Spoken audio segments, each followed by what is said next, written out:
Hello, everyone. My name is Carina Bissett. I'm here today with four fabulous poets: Delaina J. Miller, Rosemary Nissen-Wade, Helen Patrice, and Leigh D.C. Spencer. They are the four poets who collaborated to create this gorgeous book titled Paper Birds. I'm going to start us off by reading the back cover. Over the course of a month, four poets, Delaina J. Miller, Rosemary Nissen-Wade, Helen Patrice, and Leigh D.C. Spencer, magically transformed ordinary prompts into cleverly constructed origami. Not content with being caged, these paper birds broke free from conventions and took flight with messages of strength and wisdom, kindness and compassion, friendship and love. In the stunning sequel to She Too, Four Voices and Almost Harmony, these extraordinary women, separated by oceans of space and time, come together once more to share in the celebration of the power of words. Now it's your turn. Unfold each poem, stand witness to each shining truth. Embrace yourself as these paper birds lift off the page, ready to carry you away. Welcome. Thank you. It's beautiful. Thank you. We're going to start today by talking with each of the poets about the inspiration of this gorgeous book. Their first book, She Too, came out 10 years prior. And so I wanted to start by talking about how you are a different poet now than you were when you wrote the poems for the first volume, She Too, 10 years ago. Rosemary, do you want to perhaps start? Well, yes, I was pleasantly surprised when I read the new volume and then reread the old one to discover that we're actually all much more powerful poets now than we were 10 years ago. Not that we were bad 10 years ago, mind you. I think that's a good book too. But I think it's not uncommon that poets deteriorate with age. And as I, in particular, am in my 80s now, it was really a pleasant surprise to find that I've become a more powerful poet. Mind you, I think some good editing may have had something to do with that too. So, thank you, Carina, for the editing. Oh, it's a pleasure. I loved reading all of your work. It was really fun too because I started with working on with Delaina on these poems that you just wrote this a year ago. A year ago in April, you wrote these poems. And so working on these and then moving backwards to She Too and seeing the difference in your voices was just fantastic. It was fantastic. So do you agree with what I just said, that we're more powerful poets now? Absolutely. Yeah, I agree. All more powerful. They were good before. They were good poems before. But what's really interesting to me were the way that your voices stayed consistent yet grew, and then the way that your relationships were reflected in your poems, and then the themes that you selected and wrote about how your personal lives changed over the course of 10 years too. Mm. Yeah. I thought it was really, really wonderful. What do you think, Helen? I agree that we're all more powerful poets and less afraid to say our truths. Mm. In the interim between She Too and Paper Birds, I've received several neurodiverse diagnoses, and that's been a huge now I understand why I found life so difficult. And so there's probably a lot less, I won't say less trauma, but I'm a lot more honest about just how peculiar my inner landscape is. And it's just like, well, if you don't like it, tough. I'm no longer masking as much in my poetry. I'm just like, well, these are my obsessions. This is what I think about. This is how I think about it. Ta-da! I think that's got to make it more powerful if you're being your authentic self. And I'm in very different circumstances. Back in 2011, both my children were still at home. We had a complete menagerie of animals. I was newly married. That has now changed. One of my children has now moved interstate with her family. There are fewer animals. I'm now very settled in my marriage. So I have very different concerns than I did And you have in several grandchildren 2011. now. You have a number of I have 3 grandchildren. grandchildren. I don't understand how that even happened. One of them's in high school, and it's like, excuse me? In my head, I'm still about 23. And then I've got a grandson who's taller than me and is getting into robotics. And I'm like, what? Have I gone through a wormhole? So those huge changes in my life are reflected in the poetry, and that inner understanding of better of who I am is also reflected. And it's like, well, if we're going to talk about this hard stuff, let's just be really honest about it. I'm not being nice anymore. Yeah, I think there is So, that you can see between the poems that you've written if you look across both books. Yeah, yeah. And Leigh, you've gone through a lot too in the last 10 years, right? Like, Oh, absolutely. I mean, I think about it, and my poetry is very based in, what's right in front of me, my immediate family and things like that. And 10 years ago, my children were 13 and 7, and now they're 23 and, 17, and it's crazy that I have men in my house now, but it's like it changes your perspective because when they're little, everything is a panic and everything is a rush, and I feel like my poetry then accurately captured snapshots of what was going on in my life, but it wasn't necessarily as artistic. And now I feel like it has more time to um, offer reflection and really think about stages that I'm at in my life. I mean, the other thing is that the past, you know, I don't know, the past 4 or 5 years have been very hard, I think, for everyone in the world, but for Americans with mental health, with a really unstable political climates, and I know we're not going to talk politics, but it's hard to not be affected by things that are going on in the world. So I noticed that my mental health has definitely declined, and I'm having a lot of, explorations and finding new coping mechanisms for dealing with chronic depression, chronic anxiety, things that weren't as in the forefront 10 years ago that are here now. So I think in a lot of ways my voice is more artistic, but it's also not necessarily as hopeful and positive as it was. So I guess my goal for future for the next installation 10 years from now, ladies, would be to balance that, to try to find hope again, but also maintain the artistry and just keep building as a poet. Yes. Rosemary, you've seen all these ladies grow. Like, you've seen a lot, like, with all of the different writers, like your group.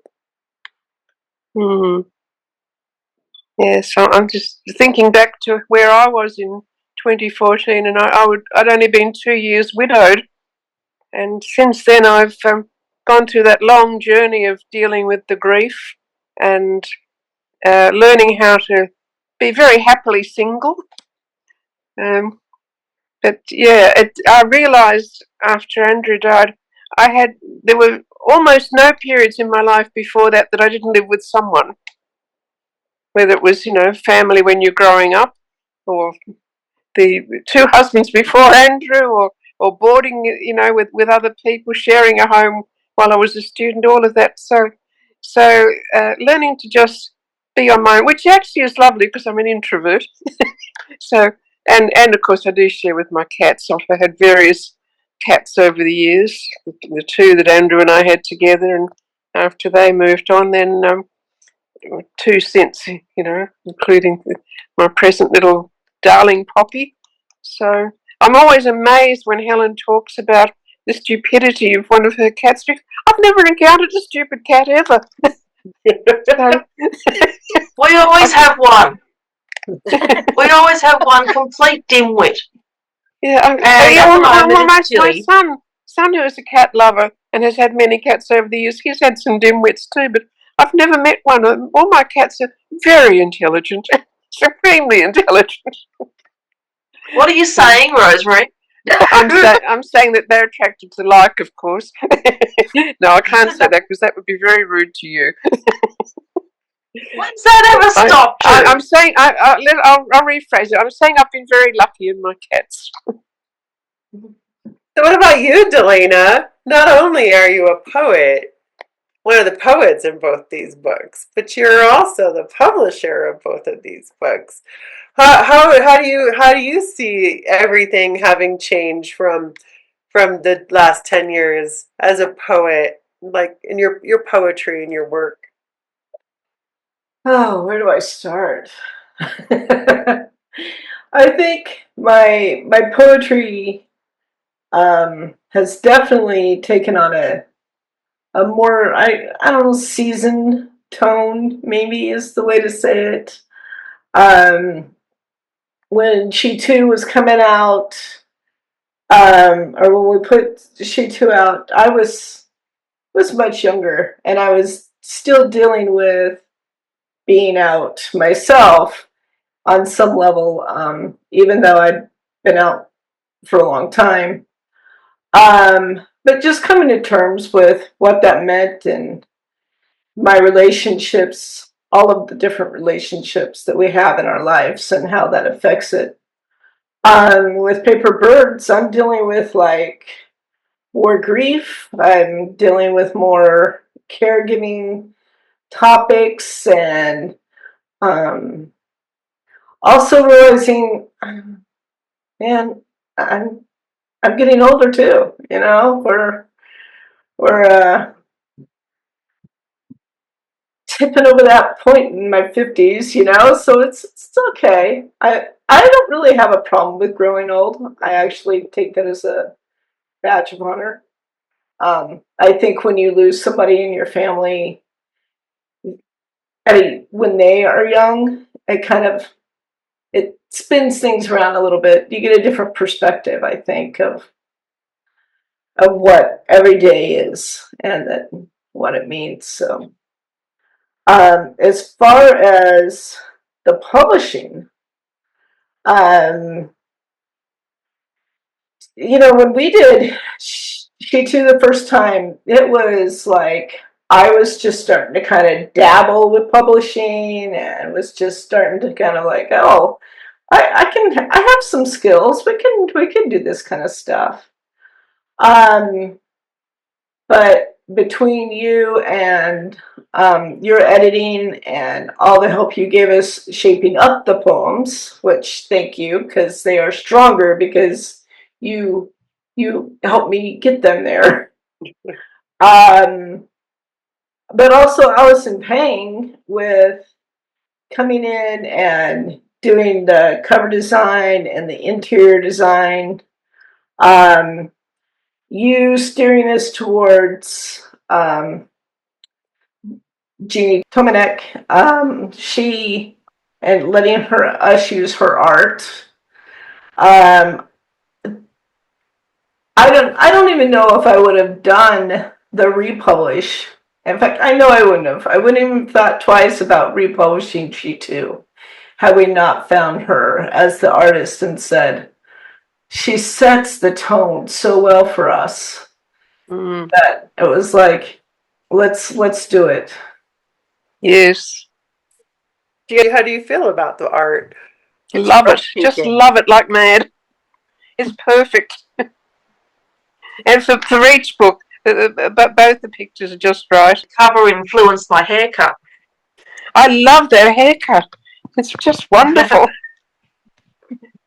Well, let's so we're going to ask Delaina to read one of her favorite poem, but I'm kind of curious as the other poets in this, because it's a collaboration. Even though you all wrote separately, you all still saw each other's work and you helped each other when you put it all together.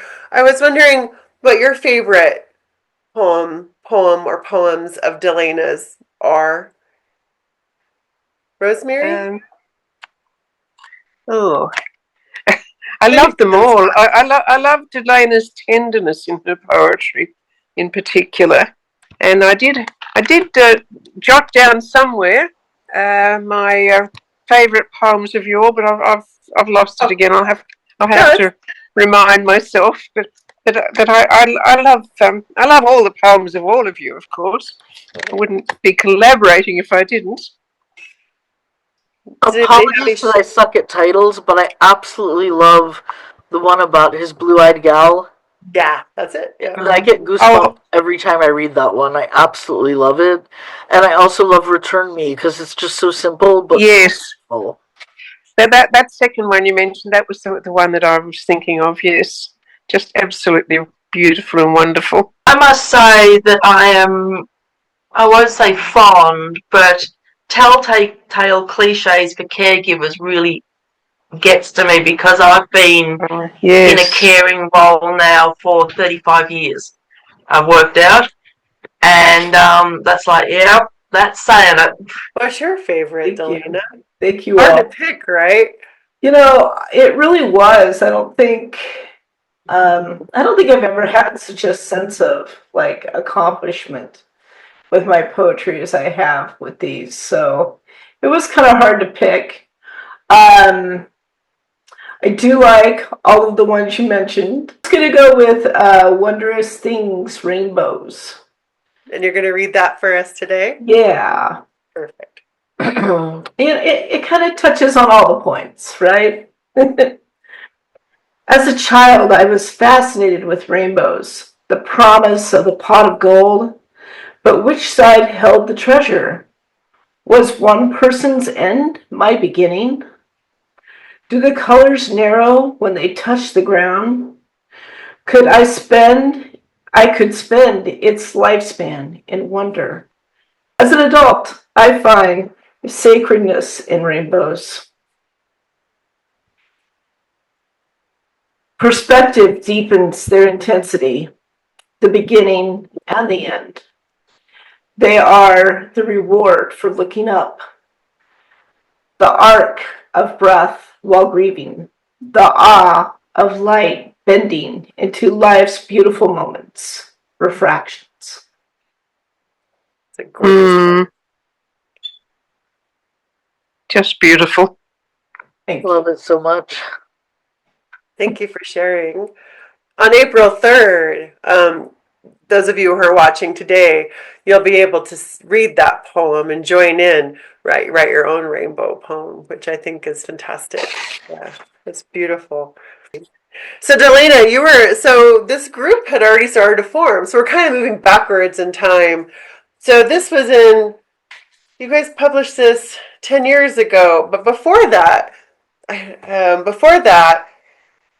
it was Rosemary and Helen had connected, and then Rosemary and Helen connected with Leigh, and then Leigh connected with you, and then brought you into this gorgeous mix here. And so, Leigh, you were like the linchpin. I'm looking here back on this. Helen's husband made this wonderful graphic that shows how all the poets came together, and she too. So, which is really fun to see how this group came together. And so, Leigh, you joined with Delaina, but then you joined then with Rosemary and Helen, and Delaina was connected with you. And so I thought it would be kind of neat to come and talk about how your connections were created, both with Delaina as well as with Helen and Rosemary. Sure. So we'll start with Delaina. When I worked at University of Arizona, Delaina was a student. I was a program coordinator for Gender and Women's Studies at U of A, and Delaina was a student there, yeah. And there was another program coordinator named Sue, who was the ultimate cool kid. And Sue had a group that would meet every Friday at this Mexican restaurant in town called Tanya's. And Tanya's has a reputation for amazing vegetarian and vegan options. It's a very quirky place. The owner's also a real estate agent. He will try to sell you a house when you buy your burrito. But it's amazing. And my goal in life was to be cool enough to be invited to one of these lunches because they went every Friday for 99-cent bean burritos, and I just desperately wanted to be one of the cool kids. So when Sue invited me to lunch, I almost jumped in her lap, and Delaina and her wonderful partner Kristen were in that group. So we sort of bonded immediately because we were both writers and because we were both in the department, had that connection, and we just spent a lot of Fridays eating really big, cheap bean burritos and potato tacos, if I remember, at Tanya's. So that's how we connected. With Rosemary's connection, because I connected with Rosemary first and then Helen through Rosemary, I had started writing on one of my best friends had a writer's site, and he would do a prompt a day. It was different from the ones that we responded to. But he had a prompt a day that Rosemary and I were both participating in, and Rosemary reached out to me because she liked the appropriate way that I used the word fuck in a poem. And so I'm like, well, and she said, I would love to read more of your work. I'm so impressed with that. And I'm like, I don't have any other work. This is literally like the second poem I've written probably in 15 years. But Rosemary, like, saw through my bullshit, decided I was a writer before I decided I was a writer, and added me to all these groups on Facebook. I thought you were the best poet in that initial group. I was never. You added me to free verse, you added me to haiku and tanka, you put me in all these poetry groups. So I was stalking, and then I felt guilty stalking, so it got me writing more. And then anytime somebody liked my work, I assumed it was just because they're friends with Rosemary, so they're being nice to me. Then I started fangirling over Helen. Helen talks a lot about her autistic son, and I have an autistic son, and so it felt like looking into my future watching that progress and how raw and honestly she was talking about a subject that I was just starting to wrestle with, and I was terrified to reach out to her because, you know, she was like my hero. She was such a talented poet. I never thought I would like aspire to that level, and Rosemary pretty much said, get over yourself, tell her you like her poetry. So then we started dialogue. Yeah, so I'm this linchpin by accident because, you know, but I'm so lucky to be here. And then, you know, when Delaina and I connected over writing, and I had this connection in Facebook with all these poetry groups, I invited Delaina to these poetry groups. We all started writing together, and I mean, look at us. Of course we gravitated towards each other. So anyway, And if I remember rightly, how it all happened. And Delaina actually started a workshopping group. You were the one who began the ecstatic grinning idiots, weren't you? Yeah, yeah. I'm sure, yes. So that was very useful. useful. Was I the one who came up with the title? I think I was the one who, in passing, came up with the title, The Ecstatic Grinning Idiots. It's a wonderful title. Yes. Yes. So, yeah, that was a very useful group for a long time, although I think we've kind of got past it now, but it worked for, and it wasn't just the four of us, it was a number of other poets as well. But yeah, that was good. I have fond memories of that group. Yes. That's kind of interesting because Leigh's saying that you were fangirling over Rosemary, and I know Helen wrote about fangirling over Rosemary. Like, yes, I was in a poetry class at Frankston TAFE, which is like a college, and it was run by poet Jenny Frayne, who was friends with Rosemary, and one day she brought in a number of published books of poetry for us to all look through. And I got hold of Rosemary's first published book, Universe Cat, and started looking through it in class and went, this is everything. And said, can I take this one home for a week? And Jenny reluctantly said yes, and I was just all week I was like yum yum yum, licking it and everything. And then I thought, I'm going to write her a fan letter. So, and Jenny gave me the address and I sent it, and that's how we got in contact initially. And then we actually met at a workshop that Jenny was giving one night. And I don't know what we both thought the other one looked like, but neither of us matched up to what we thought. Well, And it was like, we got to know the inner person on paper before we saw the exterior. yes, and it was like, ow. It's like meeting one of your heroes and realizing they're a person.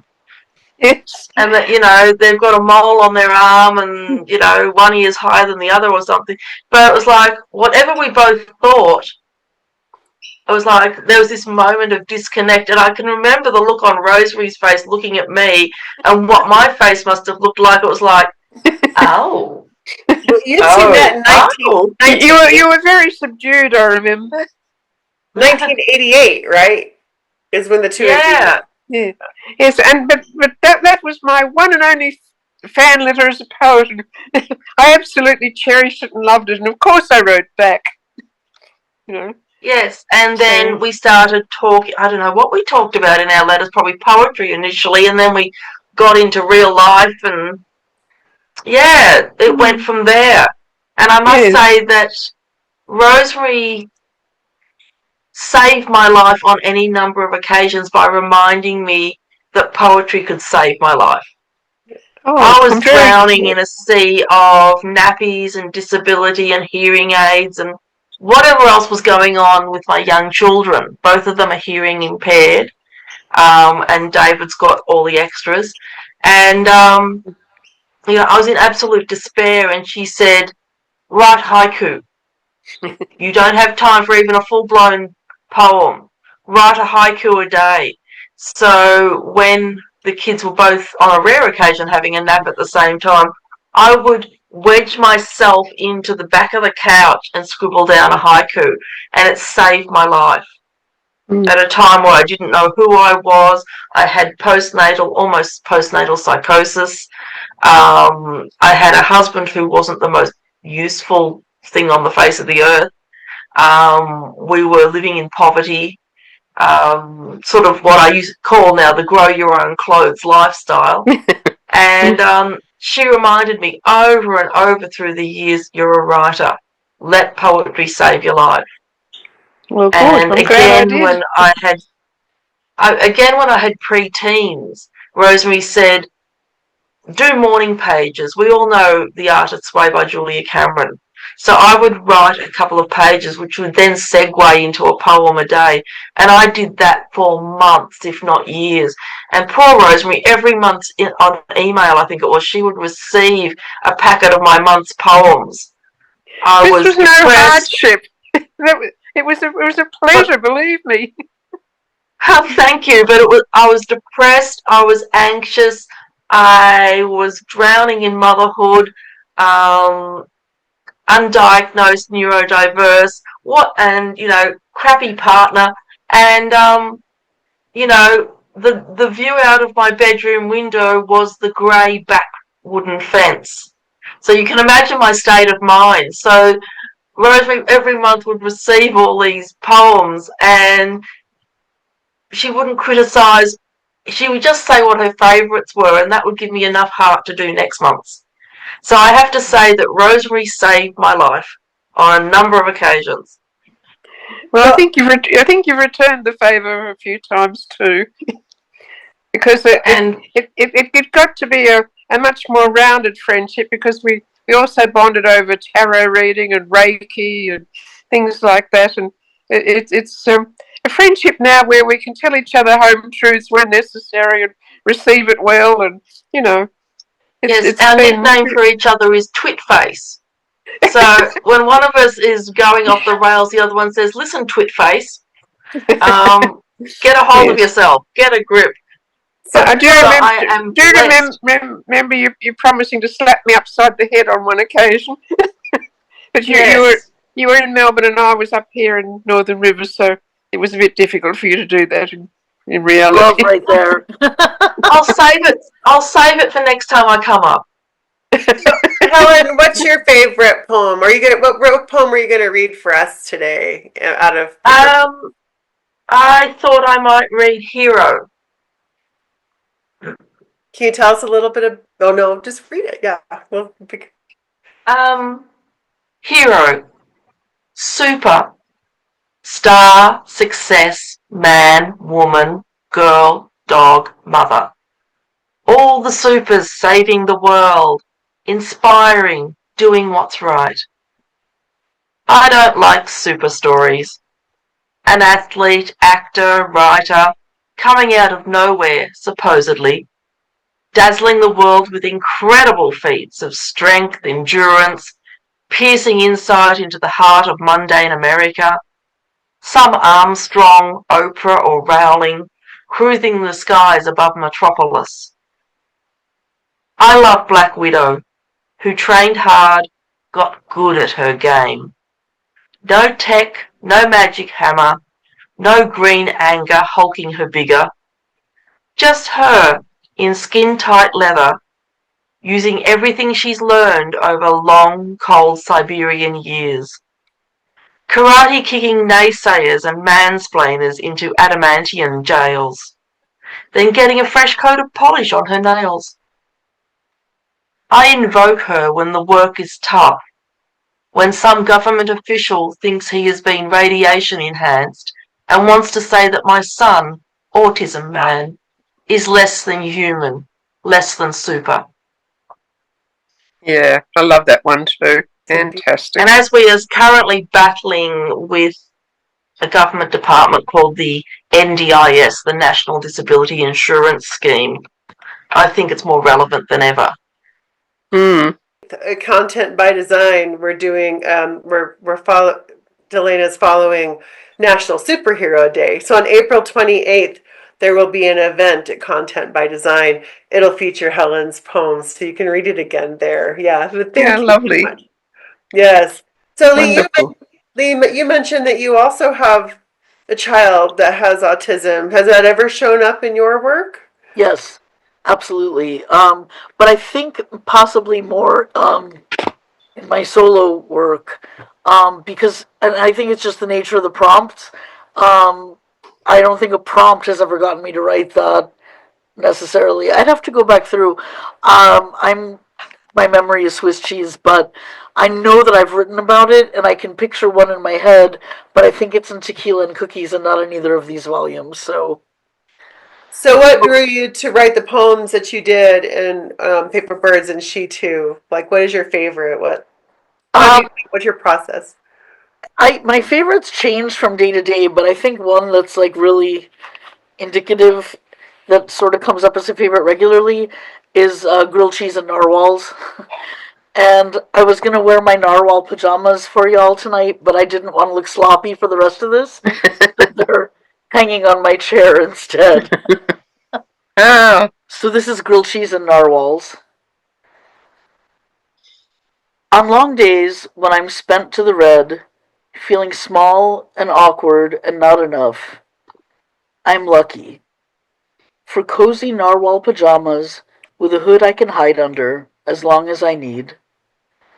For a feisty old dog who will jump on me, flying fluff and smiles, just checking in, before returning to the task of dozing to whichever bed is closest to me.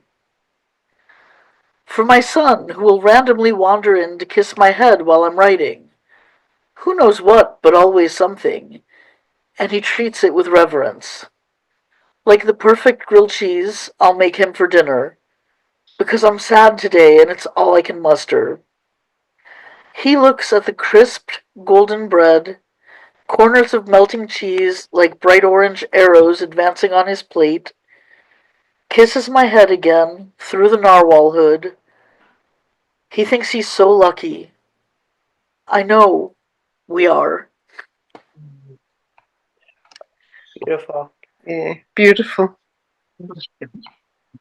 It's interesting, I think, from an outside perspective, seeing how you all write about sorrow, but there's always joy encompassed in the pieces that you write about sorrow. There's something there, I don't know. It's just like hope. You know, like the hope is hope is screwing it up. Hope is a thing with feathers. Yes, thank you. So in our case, hope is a thing with paper feathers. That's right. I think sometimes we've all got our own personal griefs. I think that sometimes if you don't laugh, you'll cry. There is but that. Also, time will give perspective on, like, oh, so that's what came out of that. I've always been very lucky in that a part of me steps back at whatever drama's going on and going, this is actually ridiculous. And I think for me too, one of the things is that our perspective can get so weighed down by the voices in our own heads. My son loves when I make grilled cheese for dinner. It's one of his favorite things. But to me as a mother, I feel like I failed because I haven't made an actual dinner. It's all I have the energy for. So I think sometimes you need to take your cues from other people that your life is not in as bad shape as you think it is. You're not falling apart as much as you think you are, and you're still showing up for the people that you love even when you feel like you're completely broken. Yeah. Rosemary. I think. Go ahead. Oh, sorry. I was go just ahead, going Helen. to say that one of my inspirations as a mother, and this may sound ridiculous, that let me let go of at least a tiny bit of the whole "I'm a rubbish mother, I'm failing," is watching historical dramas and like Upstairs, Downstairs, and Bridgerton, where the upper class women, think they're doing a fantastic job as a mother because they see their children once a day, all tarted up just before dinner. And I'm like, what? I put in more than that. Yay! Yeah. But Rosemary, reading your work, I want the rest of your books. The good. breadth of your poetry blows me away. And I have to say, my favorite. I love all of your work. I have favorites of each of yours, though. But of course. but the last straw poem, Oh, broke my heart. Like, and that was in She Too, wasn't it? Like, I can't remember their. yes, I think it was. Yes. Yeah, yeah. I thought it was great because we worked on Paper Birds, and then we went back to She Too, and I was reading those poems and watching. What I thought was really interesting is how often not often, but you'll gravitate towards. You're not afraid of form. You're not afraid of any different type of writing. Like, you embrace it all. And I was wondering, what is it about poetry that draws you, that you've been writing it for so long? Like, what is it Well, that you love? well, I was very lucky. When I was a kid, my dad used to read my little brother and me poems for bedtime stories. We had the whole of the Song of Hiawatha, for instance, like a serial, which was just wonderful, and many other things. Uh, Things that were suitable for kids, I suppose. Rupert Brooke, Walter Delamere. Some of them were a bit adult, but that didn't matter. And so I learned to love it very quickly. And my dad used to scribble verses, and a lot of his siblings did too. So it's kind of in the blood. And I just, when I was a kid, I thought poetry was the most beautiful man-made thing there was, and I've always been a sucker for beauty of any kind, and I just wanted to spend my life making the world more beautiful, and so I had to be a poet, didn't I? And then my parents did explain to me when people used to say, "What do you want to be when you grow up?" and I would say a poet, and they kind of explained that you couldn't actually earn a living that way, and maybe I might have to think of something else, which I was very reluctant to, but you know, the upshot is that I actually spent my whole life doing something that I love, which I think is a very fortunate way to live. And okay, it hasn't made me rich, but you know, it's made me very happy. And so, um, yeah. What are you going to read for us tonight? Oh, I'm going to read a thing called the Song Suzanne, because the prompt was to write an ekphrastic poem, which is which is when ekphrastic is when one work of art comments on another. And you were talking about form. I wanted to say too that I started getting into form because when I was young and writing poems and I didn't know how to go about it, I just copied other people's poems. Like I took what they were using. I didn't copy their words, but I copied their forms. And I also listened to pop songs on the radio, and I used to write in that kind of meter and things like that. So that's how I got into doing form, and I like it. It restricts you in some ways, but helps you in others. This one, because I was actually following both sets of prompts in writing Paper Birds, and so this one prompt was to write an ekphrastic, which is when one art form comments on another, and usually it's poets writing about paintings, but I decided I could write about a piece of music. And then there's another form, and I've forgotten its name, mono something, where you start every line with the same word. That was the other prompt. So I combined both in this poem. The song Suzanne, because I'd never heard it before, though you knew it at once. Because we were sitting together in a dimly lit cafe in Sanur. Because it was clandestine and longed for and finally happening. Because the air was warm and fragrant and the place empty but for us, because it was back in the 70s, the tourist boom only beginning. Because it was Neil Diamond singing and his voice was golden. Because later you gave me Leonard Cohen's poems and his 2 novels. Because the song was so romantic and being in Bali was so romantic. Because when we did, our loving in the lamplight was beautiful, magic. Because you told me in tones of wonder, so strange, I'm in love with you and I'm not in love with you. And I replied, well, I hope you're in love with me and not in love with me. And you said fervently, I am. Because I couldn't find any past life karma between us, which meant to me you were simply a gift from heaven out of the sheer blue sky. Because although we couldn't be forever, I could fault you for nothing. Because you went on to be happy and I went on to be richly fulfilled. Because when I wrote my most famous erotic poem, I was craving you. Because of that deserted beach we walked, meeting 2 naked hippies. Because the smoke from your joint made curlicues up the walls. Because you loved literature and music and art and trees and the sea. And because it's a truly, uniquely, brilliantly evocative song, let's face it. For all these reasons and more, the song Suzanne still turns me inside out. Absolutely love that poem. That's dreamy. It's just dreamy. Yeah. Yes, so yes, I have very happy and grateful memories of that young man. Did you reconnect with him recently? Yes, we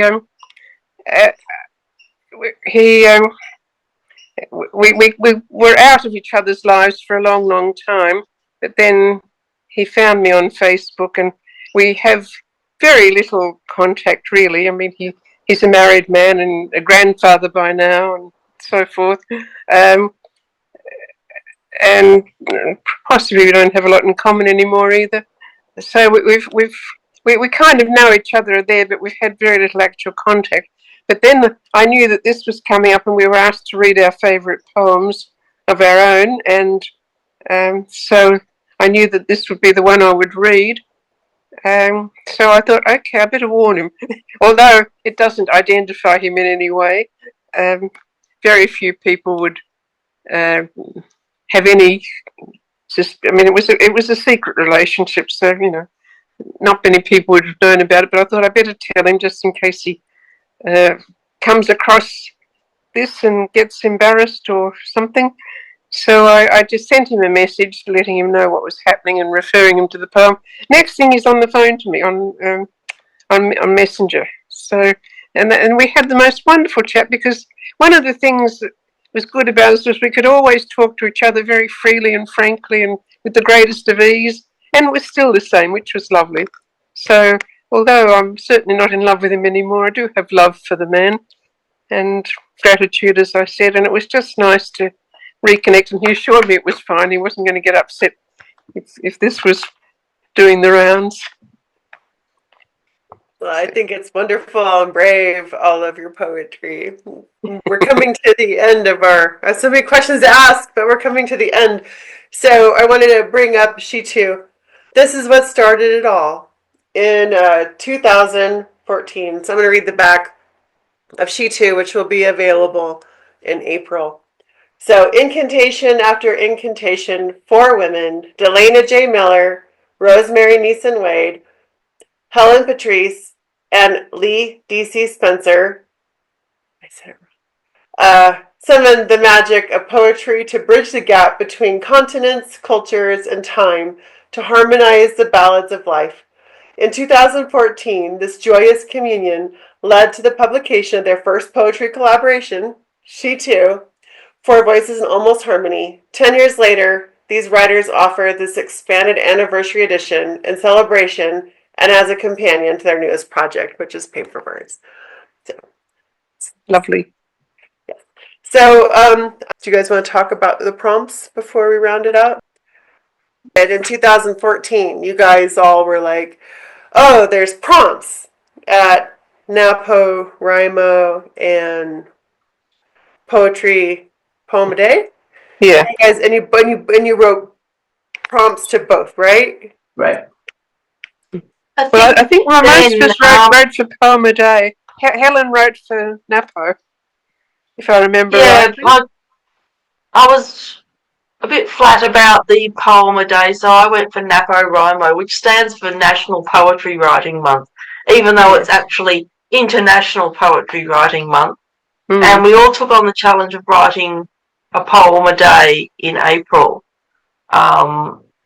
which is how She Too came about, and then how, again, Paperbirds has come about. Although this time we did agree to all use the same set of prompts, although Rosemary went for both. I had started with NaPo, so when you all wanted to use Poem a Day, I just decided to do both because it was the first time I'd used another set of prompts from another site which is defunct now rather than Poem a Day. But when you wanted to use Poem a Day, I thought, okay, well, I really like what I'm finding at NaPo, so I'll just do both. So mostly I did. I think there are 1 or 2 that I wrote separate poems for the 2 prompts, but mostly I managed to combine them somehow, sometimes quite tenuously. So it's been a year since you wrote, a year ago in April. You all wrote a poem a day from one of the 2. Every April. That came out a year ago. Yeah. So let's just do a round. Let's go around and say what is your advice to writers about writing in April, writing a poem a day? Let's start with Rosemary, and then we'll do Helen, and then Leigh, and then we'll end with Delaina, who can tell us about what Content by Design has a special for April 2025.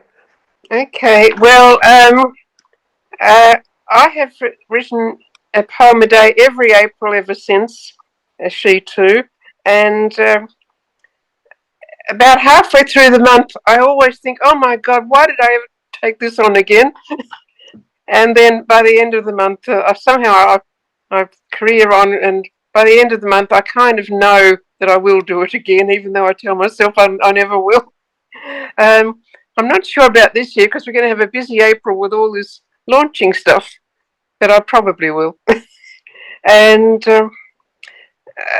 well, my advice would be that if you're going to write a poem a day for a month, it makes you very busy, and some of them are going to be crap, and some of them are not going to be worth saving.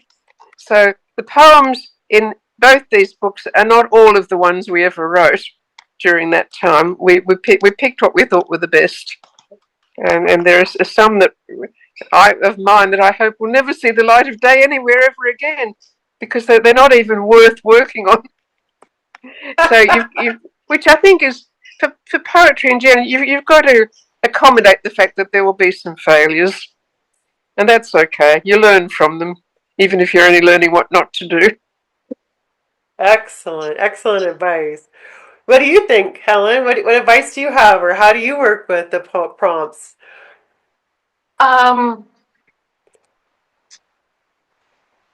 I will confess that I range beyond April. I have a thyroid condition that can make me a bit of what's called a spoonie, a bit low in energy. So I find that writing a poem a day exhausting. So I will say, oh yes, I'm doing April poem a day, whereas it's actually April, May, and sometimes June. And I'm like, well, the poetry police aren't going to come around and slap me in jail for doing that. So let people think that I'm amazing and did 30 poems in 30 days, whereas I might have done 30 poems in 3 months. No one needs to know that. Shh. And the prompts themselves are just my springboard. Like sometimes it'll be some one word thing like write a foundation poem. Well, what am I going to do with that? Talk about my mother's girdle, foundation garments? Mm-hmm. So I'll let my mind wander down its own peculiar little tracks of like, well, foundations, house foundations, my mother's girdle, foundation powder, and then it'll go off down some track, and often the poem will bear very little resemblance to the prompt. And that's okay too. You don't have to stick to the prompt. They're simply there to open a door in your head. And so something will go onto the page and you'll go, well, that was a thing. And that's fine. So don't feel regimented by the prompts and by the time constriction, because I sure don't. Wonderful, wonderful. Leigh, how about you? What do you think? What do you think about prompts, writing to prompts, and what suggestions or advice do you have for poets starting or new or have done it for a while? I think if you want to write, then writing every day is excellent practice. And I think the extra sort of pressure, I mean, it's internalized, but the extra pressure of having a prompt every day to answer to just keeps it in your mind, makes it more of a priority to sit down and take that time and think about writing every day. And I know for me, I don't know when this goes away. I'm hoping next time we do an interview for the next book, it'll be gone. But for me right now, I still can look at a blank page or a blank screen and absolutely panic thinking I will never write another word again. That I have no more ideas, that any talent I had is squeezed out like toothpaste, and I'm done.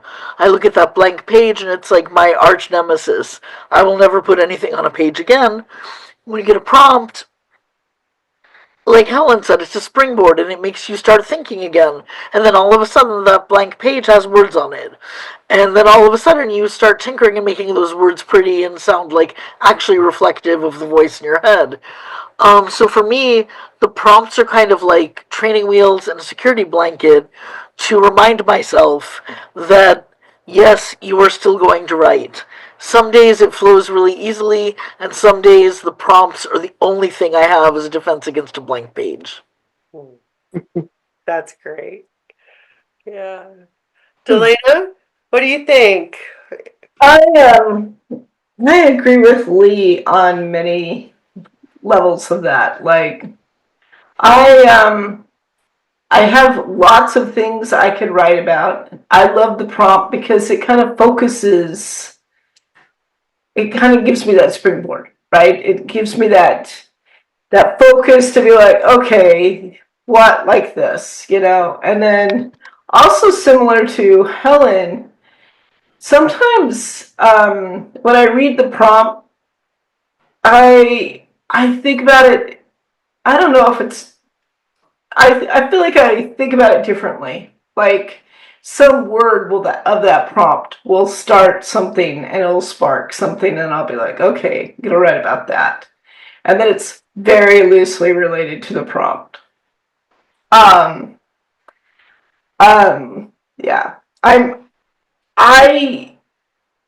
I have to admit that I really love that one of the additions that we put in with She Too, like with Paper Birds, we put the prompts in. At first, I was like, okay. And then I was like, that really actually made it, that gave it some weight. Like, Rosemary had wanted to do this, and I guess I'd forgotten. And we were so trying to, like, get She Too up and going the first time, but it really, I think it really made a difference to have the prompts in.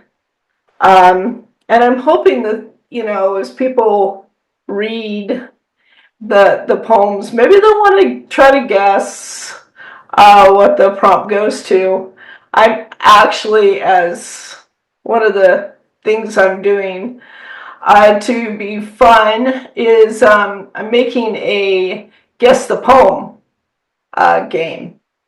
And it'll be like a trivia thing. And I think it'll add another layer of how did you get there? How did you end up? You read this little prompt and then you ended up writing what? So I think that'll be fun. Um, the other thing I was going to mention as the publisher is if you go to Content by Design and click on the Poetry Party button, or go to Content by Design /paperbirds.com, or /paperbirds. I have a whole calendar of events for April, and we are going to have so much fun. Like, we're going to have prompts that people can play along with. And they're all going to be tied to either like one of those silly national holiday days, but they're fun, right? And one of the we're going to share different poems from Paper Birds or She Too that aligns with that holiday. So that'll be fun. And I'm looking forward to all of those things. The other thing we're doing that we didn't do, last time we had a big online, just on Facebook kind of launch party, and we did this whole so everybody can do it with the time zone changes and all that. We're just going to celebrate all of April, and we're doing a special thing where we're having 2 workshops. So I'm really hoping people sign up for those because they're going to be great. We got the fabulous Carina Bissett, who's going to help us write our senses into poetry. And, we're going to hold your feet to the flame if you don't want to write poetry, if you want to just write something, or maybe just a haiku or whatever, we're going to be like a good prompt. We're just going to be a springboard. And then we've also got, towards the end of the month, Leigh Daniels is going to do a workshop, Wellspring poetry workshop, and I think it's going to be really interesting and so needed right now when we all have these stress factors going on in our lives and these unknowns. And she's going to help us really get into the healing art of poetry. And we've talked about that a few times tonight, about how poetry is so healing and saved our lives and kept us from doing dastardly deeds. Maybe to ourselves and others. But we're gonna have a lot of fun. We're gonna celebrate poetry in all of its